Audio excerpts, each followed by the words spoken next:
الحمد للہ والصلاة والسلام علی رسول اللہ اما بعد۔ ایک بھائی سوال کرتے ہیں کہ ہم نے یہ سن رکھا ہے کہ دجال مکہ اور مدینہ میں داخل نہیں ہو سکے گا، دوسری جانب یہ بھی بیان کیا جاتا ہے کہ نبی علیہ الصلوۃ والسلام نے دیکھا کہ دجال بیت اللہ کا طواف کر رہا ہے، اور ظاہر ہے کہ طواف مکہ میں ہی ہوگا، کعبہ مکہ میں ہے۔ تو ان دو احادیث میں بظاہر ٹکراؤ ہے، تناقض ہے، تضاد ہے۔ تو ان میں سے کس حدیث کو لیا جائے گا اور کس حدیث کو چھوڑ دیا جائے گا؟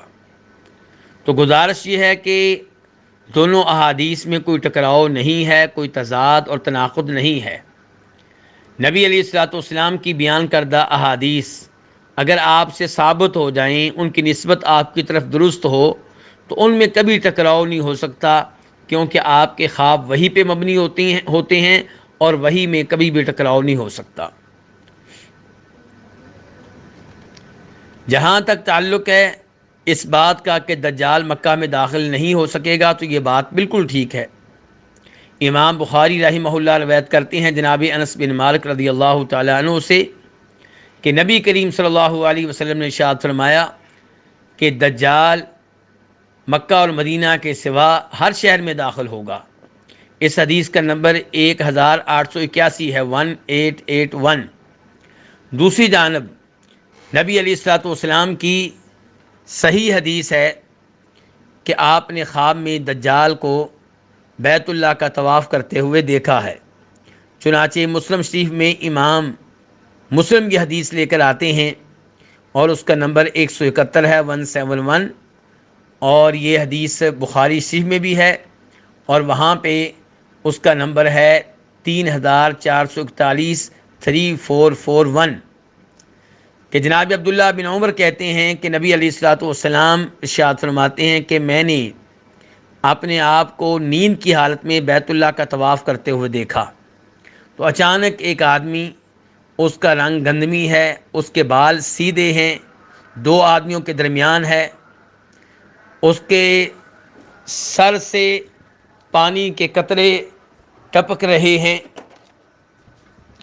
میں نے پوچھا کہ یہ کون ہے؟ تو مجھے بتایا گیا کہ یہ عیسیٰ بن مریم علیہ السلام ہیں۔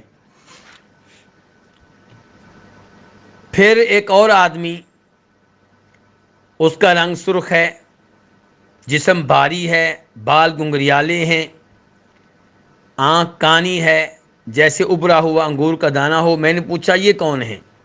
جواب دیا گیا یہ دجال ہے۔ تو دونوں احادیث نبی علیہ الصلوۃ والسلام سے ثابت ہیں، اور دونوں احادیث میں کوئی تضاد، کوئی ٹکراؤ، کوئی تصادم والی بات نہیں ہے، کیونکہ نبی علیہ الصلوۃ والسلام کا یہ فرمان کہ دجال مکہ میں داخل نہیں ہو سکے گا، اس کا تعلق اس زمانے سے ہے جس زمانے میں دجال فتنہ بن کر سامنے آئے گا، دجال بطور دجال بن کر سامنے آئے گا۔ اس حدیث میں یہ نہیں کہا گیا کہ وہ زمانے دجال سے پہلے مکہ داخل نہیں ہو سکتا، وہ اس زمانے میں بھی مکہ میں داخل نہیں ہو سکتا جب وہ فتنہ نہیں ہوگا، جب وہ گمراہی کا سبب نہیں ہوگا۔ اس حدیث میں کہا گیا ہے کہ دجال ہر شہر میں داخل ہوگا سوائے مکہ اور مدینہ کے، یعنی کہ اپنے زمانہ دجالیت میں، اپنے فتنے کے زمانے میں۔ دوسرے نمبر پہ گزارش یہ ہے کہ جس حدیث میں آپ ارشاد فرما رہے ہیں کہ میں نے نیند کی حالت میں دجال کو بیت اللہ کا طواف کرتے ہوئے دیکھا، تو وہ خواب ہے، اور انبیاء کرام علیہم السلام کے خواب وہی ہوتے ہیں، برحق ہوتے ہیں، لیکن خواب کا ہمیشہ وہ مفہوم نہیں ہوتا جو خواب کے ظاہری الفاظ سے سمجھ میں آ رہا ہوتا ہے۔ بسا اوقات خواب کی تعبیر ظاہری الفاظ کے برعکس ہوتی ہے، اس کے الٹ ہوتی ہے۔ تو یہ دو جواب ہیں ان دو احادیث کے معاملے میں.